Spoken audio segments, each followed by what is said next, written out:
YouTube land, good morning. Today I'm going to tie a brown Wulff, and I'm going to tie it on a size 12 MLO 52 hook. It's the standard wire hook. For thread I'm going to use 18-aught gray nano silk, and I'm going to give it a shot. So this is kind of a fun fly to tie. They fish well, they float well, they're very high visibility with the white wings, and they're pretty indestructible. So I'm going to use some really fine calf body hair for a wing, and I've been playing around with this stuff. It's it's very fine, it won't flare, and it's just kind of interesting to work with, so I'm going to give it a shot. So what I'm going to do is I'm going to start my thread right behind the eye, and I'm going to come back about halfway down the shank, and then I'm going to bring it back up a little less than halfway. I want to give myself room for a couple of hackle wraps in front of the wings. So I've got some hair stacked already. So I was doing some research into the origin of this fly, and I called my friend Jack Dennis, and you know, Jack's a man of few words, and so he got straight to the point. I'm just kidding. I knew he had something to do with the Wulff, which is basically this fly with a parachute style hackle. But Lee Wulff actually tied the original Wulff patterns, I think, in around 1929. And you know, he didn't tie with a vise, he tied in his lap. So they were kind of buggy looking, bushy looking bugs, but they sure did fish nice. And so anyway, I'm going to try to do a good job here. I'm going to use a biot body instead of dubbing. Sometimes I tie them with dubbing, and I'll incorporate like a strand of crystal flash for a rib. But today I'm just going to try to do this with a biot body. So I've got my wing tied in, and now I got a little butt section in there. A lot of people will, at this point, will parachute this. We'll do like a parachute post here, and I'm not going to do that. What I'm going to do is I'm going to just attempt to split these wings, and then post them up individually. So what I want to do now is I want to just kind of get everything pulled back and build up a little bit of a thread dam. Now I'm using 18-aught thread, so building up a thread dam could take a little while, but I'll just get a few wraps in there and try to get them in nice and tight to where that wing attaches, and there we go. Alright, so now I'm going to divide them and post them. And I'll try to do as much of this as I can without getting my my hand in the camera. So you'll have to bear with me a little bit. So I'm going to try to do like a 50-50 split. Just kind of eyeball it, and then I'm going to bring my thread from back to front, a few wraps. And now I'm going to bring this wing to the side. I'm going to do just exactly the same.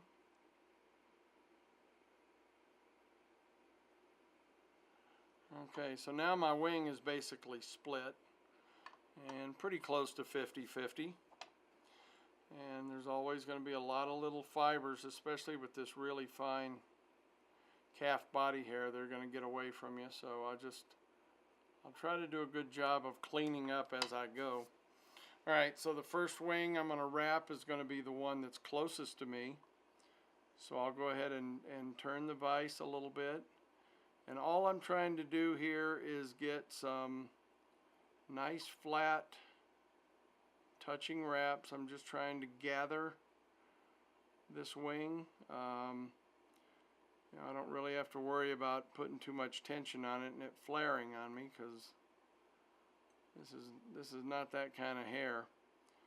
Alright, so I can get a little bit of a post there, and then I can pull back with my thread, go around the shank of the hook and kind of get it pulled backwards. Okay, now I'm going to turn it. I'm going to try to do the same thing with this side, and I need to get this wing kind of pushed back away from that eye a little bit. Okay, so now I can just come in and make sure I stay above the eye and right at the base of my wing. What these posts will also help me do is they'll help me to manipulate this wing forward and backward when I go to wrap my hackle. So I'm going to go ahead and get a few wraps just to gather it, and then the same thing I did on that side, I can pull back with my thread and do a wrap.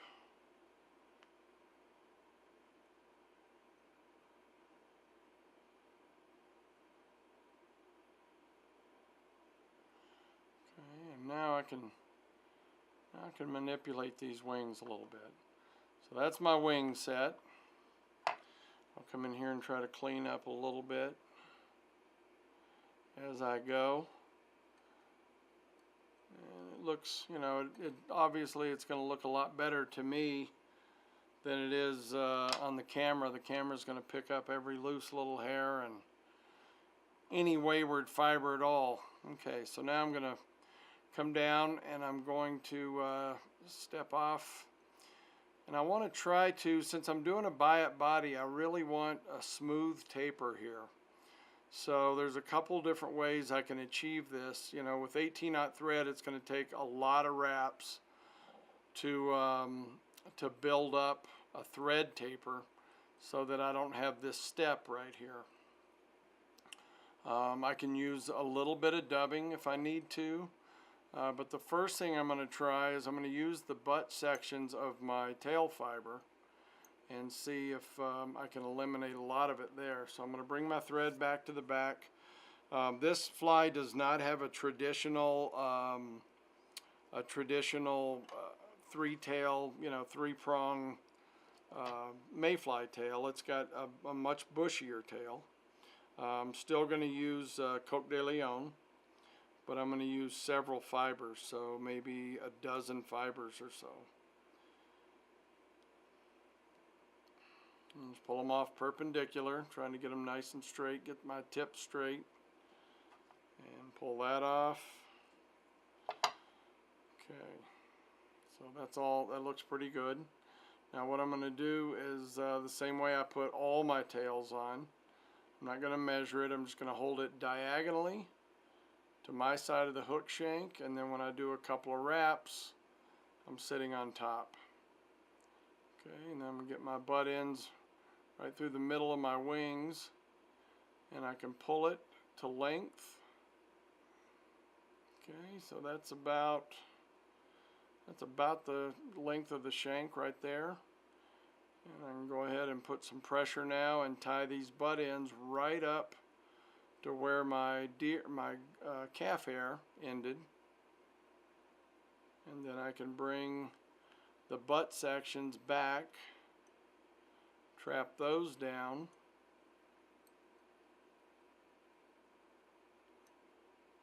and then something I don't do very often, but since I have such a pronounced step here, is I'm going to fold them back over one more time.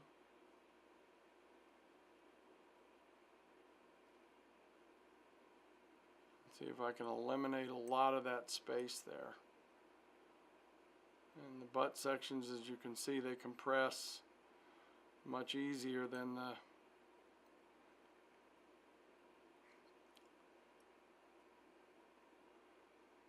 calf hair, the butts of that calf hair do. Okay, so I'll go ahead and come in, and that's not really a step I do very often.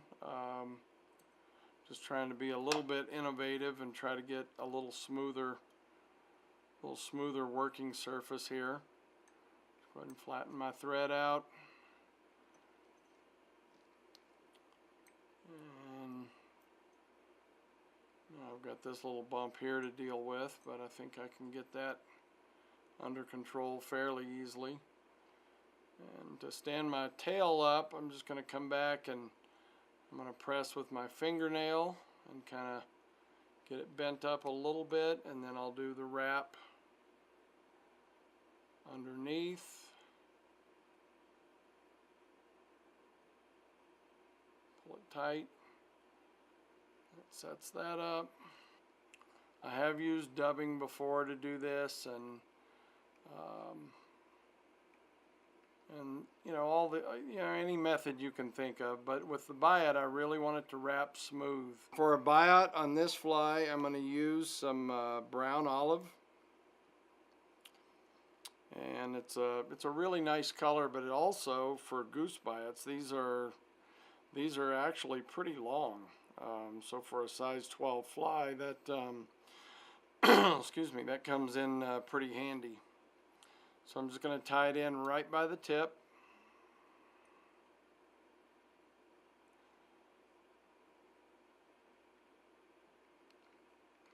Bring my thread up, continuing to try to smooth things out a little bit.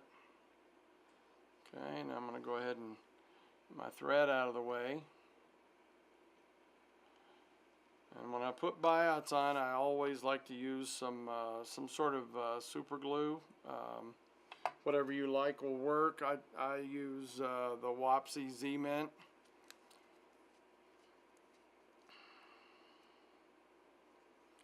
And I don't want to put a ton on, but I want to kind of coat all the way around.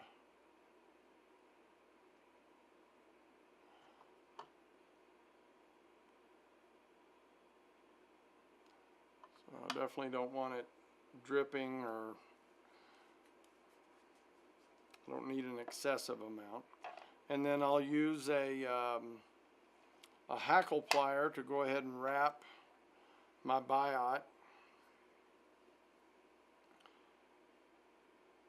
Grab it right by the tip.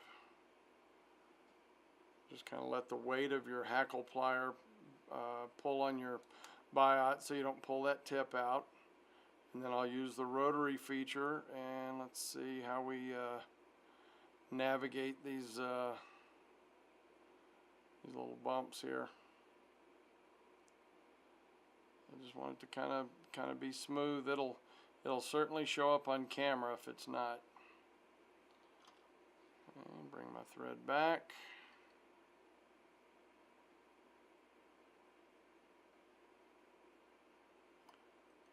Go ahead and tie this off.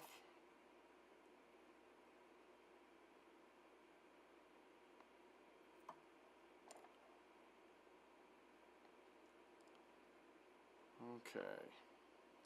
So there's my body, my wings, my tail. Looking okay so far. So for a hackle, this is a honey badger. It's a little bit spotted on the bottom. It's a nice color. If you're wondering what size this one is a 14. And I've got some. I've bared the stem, and I've also taken a few fibers off of the side that's going to wrap first on my fly. So I'm going to go ahead and tie it in with the shiny side facing forward. And I want to get this very secure. Make sure that my stem is completely tied down. Make sure it's going to wrap in the right direction, which it is. Alright, so now I need to dub. And the main reason for dubbing, it's not so much to make a thorax, because it's really not going to show. The main reason to dub is to create something for my hackle to bite into. And if you notice, the behind the hook eye in front of the wings is just about the width of the hook itself. And then behind the wings, we've got all that material wrapped in, so it's fairly thick. And so if I don't want you know, my hackle to kind of change angles when I come around the front, I need to level that up a little bit. So I'm going to put on, this is just some brown olive dubbing. I'm going to go ahead and start right behind the eye. And by doing this, I can ensure that I don't crowd my hook eye with my dubbing. And work my way back.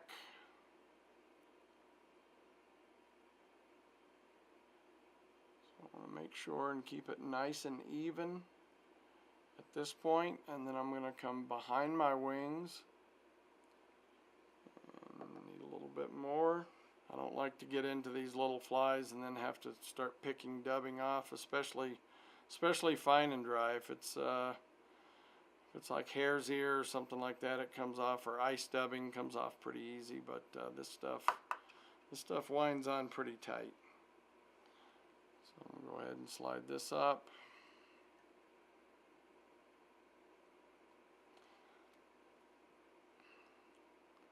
I want to make sure I wrap right back to where my body started. I don't want to see any thread wraps. Okay, and now I'm going to do a little bit more up front and try to get just try to get everything as even as I can before I wrap. You know, to me, the beauty of any of these kind of flies, the humpy, the royal Wulff, any of these Wulff patterns where you're hackling vertically instead of horizontally, I think, you know, the more bushy and the more uniform it looks, the better. So, and a lot of that has to do with this step right here. Okay, so I can just pull, make sure my wraps are nice and tight.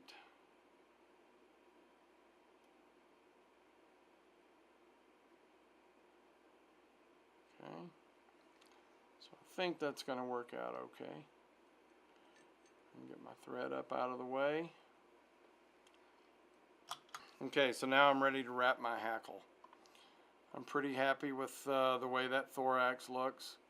And so my first wrap is going to be just stem right down on the fly. And that first wrap I wrapped just off the back of that dubbing. And this is the part where I oftentimes can see dubbing showing through if I don't get that first wrap just where I want it. Okay, so I can see a little bit of dubbing showing through, but that's okay. And then when I get up to the back of my wings, when I think that I've probably got all the wraps I can get in there, I'm going to do one more and just kind of weave it between the wings a little bit. Alright, so now I need to pull my wings backward.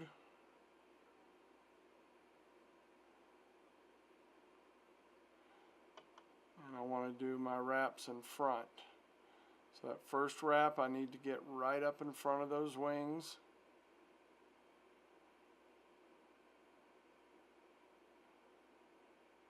And then work my way down towards the head.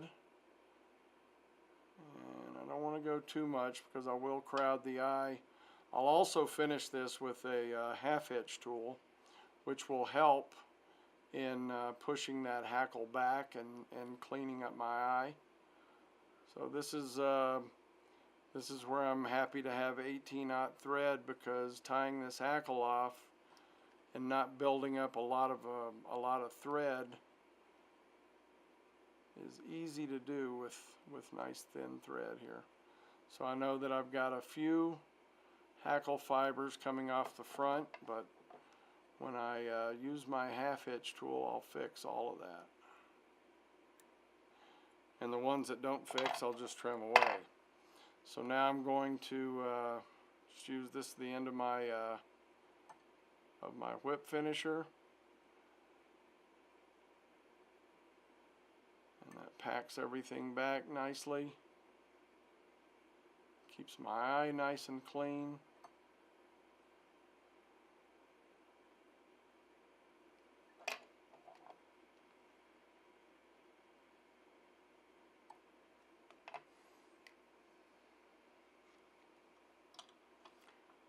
Okay, and now I can kind of come in and, like I say, it looks perfect to my eyes, but I'm looking up on the screen here and I can see a lot of stuff sticking off. So I'm gonna come in and just clean everything up as well as I can.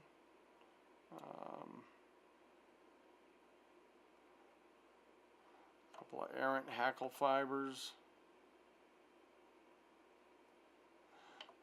It doesn't really have anything to do with the way it's going to fish, but if you're trying to make pretty flies, it's important. So now I'm going to do a little head cement. I'm liking the Solar Res Bone Dry, and I really like this little tiny brush for getting in on these little heads and not getting it into my eye.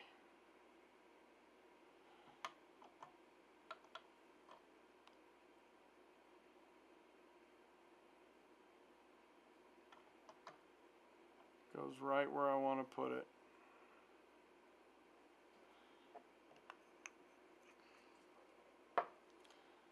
Okay, and then I can go ahead and give it the torch.